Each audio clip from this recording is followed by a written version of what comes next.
یہ یاد رکھیں، حضور کا جو غلام ہے نا، اس کو قسم اٹھانے کی ضرورت نہیں ہوتی۔ بتاؤ کیا داتا صاحب نے قسم اٹھائی؟ لیکن پھر بھی آپ والی ہندوستان تو ہیں نا جی۔ آج 2 وقت کی روٹی کوئی کسی کو نہیں کھلا سکتا، مہنگائی کا دور ہے، بلکہ جو خود کماتے ہیں وہ بھی تنگ۔ لیکن آخر یہ کیا وجہ؟ 1 سال نہیں، 2 سال نہیں، قریب 980 سال ہو گئے داتا صاحب کے، اور ایک نہیں، لاکھوں کروڑوں اربوں خربوں لوگ جاتے داتا علی اجمیری کے پاس خالی پیٹ ہیں، لیکن جب بھی آتے ہیں تو خالی جھولیاں بھی بھری ہوتی ہیں، خالی پیٹ بھی بھرے ہوتے ہیں۔ لیکن اس کے لیے ضروری ہے کہ کی محمد صلی اللہ علیہ وسلم نے تو ہم تیرے ہیں، یہ جہاں چیز ہے کیا لوح القلم تیرے ہیں۔ تو جو حضور کا غلام ہے، اخلاق کا، کردار کا، گفتار کا مومن، حضور کا غلام اخلاق سے، کردار سے، گفتار سے پہچاننا جاتا ہے۔ بتاؤ جی، امیر المجاہدین، لاکھوں لوگوں کے اندر بھی ہم نے ان کو دیکھا۔ مینار پاکستان ہے، لاکھوں کا مجمع ہے، تاجدار ختم نبوت کانفرنس ہے، لیکن وہ حضور کے غلام امیر المجاہدین، خدا کی قسم لاکھوں بندے کے بھی اندر اگر بیٹھے ہیں تو چہرہ چودھویں کی چاند کی طرح چمک رہا ہے، چمک بھی علیحدہ، دمک بھی علیحدہ، انفرادیت بھی علیحدہ۔ تو جو عشق مصطفیٰ کی آپ نے بات یاد رکھنی ہے، جو عشق مصطفیٰ ہے نا، اس کی ایک اپنی، بتاؤ جی، پرفیوم دی ایک اپنی خوشبو ہے کہ نہیں ہے نا جی؟ مختلف برانڈ ہیں، مختلف قیمتیں ہیں۔ جب پرفیوم کی ایک، ہر پھول کی اپنی مہک ہے، ہر پرفیوم کا، ہر برانڈ کی اپنی خوشبو ہے، تو بتاؤ جی کیا ان پھولوں کی خوشبو زیادہ ہے یا عشق مصطفیٰ کی خوشبو زیادہ ہے؟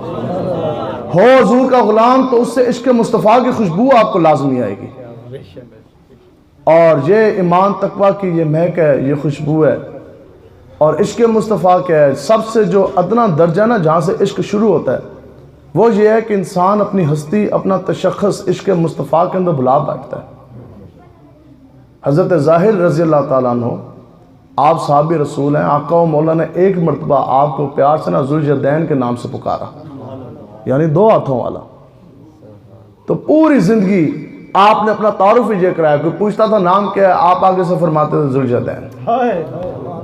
اور عمر گزرتے گزرتے گزر گئی، زندگی کا آخری حصہ کوئی صحابی رسول حاضر خدمت ہوئے، انہوں نے کہا جناب جاندے جاندے تو دس دیو کیا نام ہے؟ انہوں نے کہا جی نام تو یہی ہے۔ انہوں نے کہا جو ماں باپ نے رکھا وہ نام تو بتا دو۔ انہوں نے کہا ماں باپ نے رکھا ہوگا، لیکن مجھے نہ اس نام سے کچھ لینا نہ دینا، مجھے تو وہی نام کافی ہے جو محمد عربی نے ہمیں پکار دیا۔ آپ کو کوئی بندہ کہہ دے اوے بڑی کشتی، تو تسی کیا کہو گے؟ شناختی کارڈ کے اندر بڑی کشتی لکھواؤ گے نا؟ تو پاسپورٹ کے اندر بڑی کشتی نہیں لکھوائیں گے نا کبھی بھی۔ تو حضرت سفینہ رضی اللہ تعالیٰ عنہ، آج دیکھیں ساتھ پر رضی اللہ تعالیٰ عنہ سند بھی لگ گئی، عشق کیا اور عشق کا پھر اظہار بھی کیا۔ آپ کی ڈیوٹی کیا تھی کہ جب مسلمانوں کا جو قافلہ جب چلتا تھا نا، تو سب سے پیچھے آپ کی ڈیوٹی ہوتی تھی، آپ پیچھے سے اکیلے تنہا آتے تھے، اور جو بھی قافلے کی چیز کسی کی گر گئی، کسی کی رہ گئی، کسی کی گم گئی، تو پیچھے سے نا آپ وہ چیزیں سمیٹتے ہوئے آتے تھے، جمع کرتے کرتے بالآخر قافلے کے پاس پہنچنا تو لوگوں کی ان کی چیزیں، ان کی امانتیں آپ حوالے فرماتے تھے۔ تو یہ ڈیوٹی آپ کی لگائی گئی تھی آقا و مولا کی جانب سے۔ تو ایک مرتبہ نا کیا ہوا کہ ایسا حسن اتفاق ہوا، آپ کے لیے تو یقیناً حسن اتفاق ہی تھا کہ بہت سے لوگوں کا بہت سا سامان رہ گیا۔ تو حضرت سفینہ جب آپ چلے نا تو آپ نے سامان اکٹھا کرتے کرتے کرتے کرتے اونٹ جناب اس طرح پورا لادا گیا۔ تو جیسے ہی آقا و مولا کے پاس پہنچے نا قافلے کے پاس، تو حضور کی نظر پڑی، حضور مسکرائے، حضور نے فرمایا کہ سفینہ آ گیا۔ سفینہ عربی میں کہتے ہیں بڑی کشتی کو، کشتی کی مانند پورے لوڈ ہوئے ہوئے سن جناب، اونٹ کے اوپر سامان ہی سامان۔ حضور نے فرمایا سفینہ آ گیا۔ پوری زندگی آج قیامت تک اب آپ کی پہچان ہے تو وہ سفینہ ہی ہے۔ صحابہ پوچھتے سن نام کیا ہے؟ کوئی نام تو ماں باپ نے رکھا۔ آپ نے فرمایا وہ نام نہیں، نام وہی ہے جس سے آقا و مولا نے پکار دیا۔ اب نام کیا ٹھہرا؟ حضرت سفینہ۔ اب کیا ہوا کہ ایک مرتبہ قافلہ جو سا ہے وہ کافی آگے نکل گیا، قافلے کی تلاش میں تھے، تو قافلے کا کوئی سراغ نہ ملا، اور چلتے جا رہے ہیں تو آگے آ گیا جنگل، تو جنگل کے آگے نا تو آپ کے آگے آ گیا جنگل کا شیر۔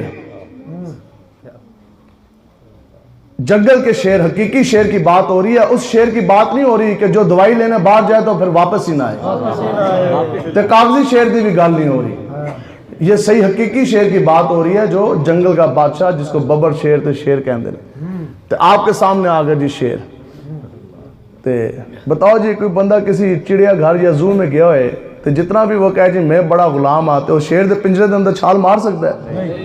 تو وہ تو شیر بھی جون سے ہے پالتو ہی ہو گیا نا، پنجرے دے اندر شیر ہے، اس نے کیا کرنا؟ تو یہ جنگلی شیر آ گیا حقیقی، تو آپ دے سامنے آگے کھڑا ہو گیا، تو اس نے جس ٹائم دیکھا خونخوار شیر درندہ، تو آپ نے نا پھر اس کو فرمایا اور آپ نے اپنا تعارف کرایا، آپ نے فرمایا اوے سن، تم ہو جنگل کے شیر اور میں ہوں سفینہ محمد عربی کا غلام۔ آپ نے فرمایا کہ تم ہو جنگل کے شیر اور میں ہوں سفینہ محمد عربی کا غلام، ڈیوٹی لگی آقا و مولا کی طرف سے، جانا میں نے جناب قافلے کی طرف ہے۔ تو روایات میں آتا ہے کہ اس شیر نے اپنے دونوں کندھے جون سے ہیں وہ جھکا دیے اور آگے آگے وہ چلا اور آپ کو مسلمانوں کے قافلے تک لے کے گیا، حفاظت بھی کی، راہ بھی دکھایا۔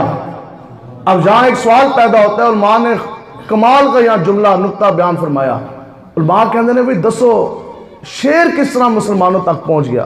تو آپ کو پتہ ہے کہ شیر کی سونگنے کی حس بڑی تیز ہے، تو علماء یہ کہتے ہیں کہ یہ وہ مسلمانوں کا ایمان، تقوی اور ان کے سینے کے اندر وہ عشق مصطفیٰ تھا جس کی مہک پا کر شیر مسلمانوں کے قافلے تک پہنچا۔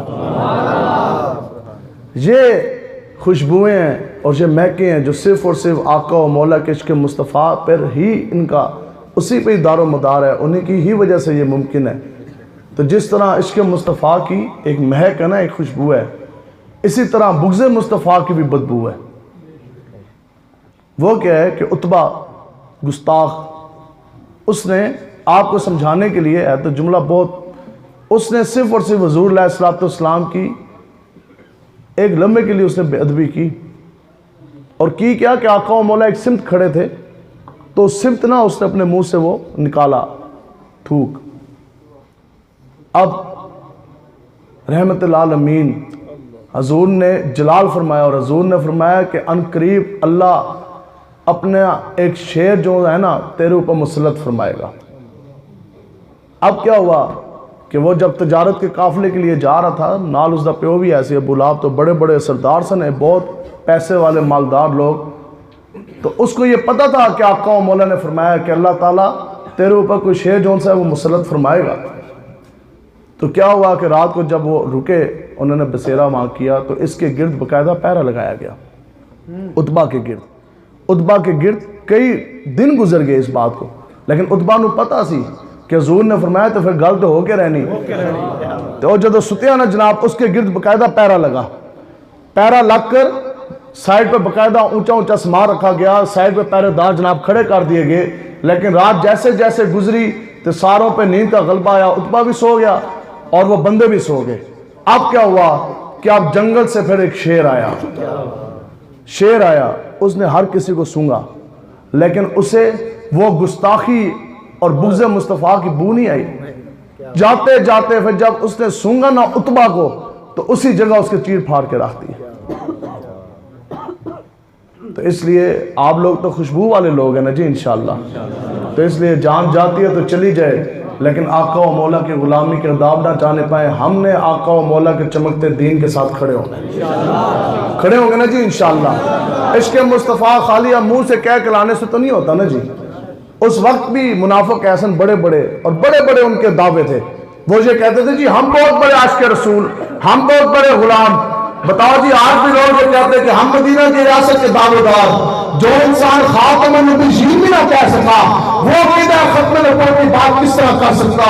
جس نے عقیدہ ختم نبوت کے محافظوں کے سینے گولیوں سے چھلنی کیے، جس نے آقا و مولا کی عزت ناموس کے محافظوں کے سینے گولیوں سے چھلنی کیے، گستاخان رسول کو راتوں رات ہاتھ آ کے پار کے ملک میں بھیج دیا، محافظ ناموس رسالت ممتاز قادری کو پھانسی دی، سید زادیوں کے منہ کے اوپر تھپڑ مارے گئے، چادر چار دیواری کا تقدس کو نار کیا گیا، اور کبھی کنجریاں آ کر مسجد کے محراب کے اندر نچا دی گئی۔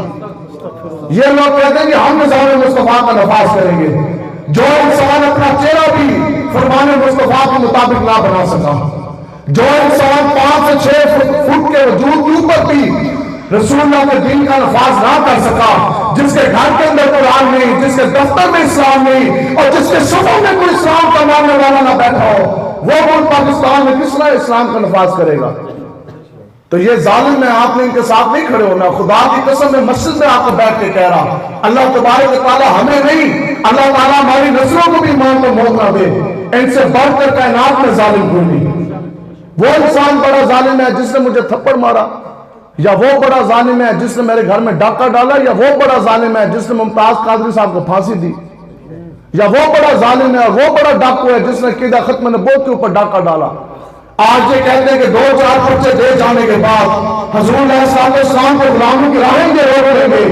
انشاءاللہ اس کائنات کے اندر نہ کوئی ایسا پرچہ، نہ کوئی ایسا کھانے دار، نہ کوئی ایسا کھانا، نہ کوئی ایسا جیل بنا، اور نہ ہی ایسی کوئی ہتھیلی، نہ کوئی ایسا باروتی پنجہ، نہ کوئی ایسی طاقت جو حضور کے غلاموں کے سینوں کے اندر سے عشق مصطفیٰ نکال سکے.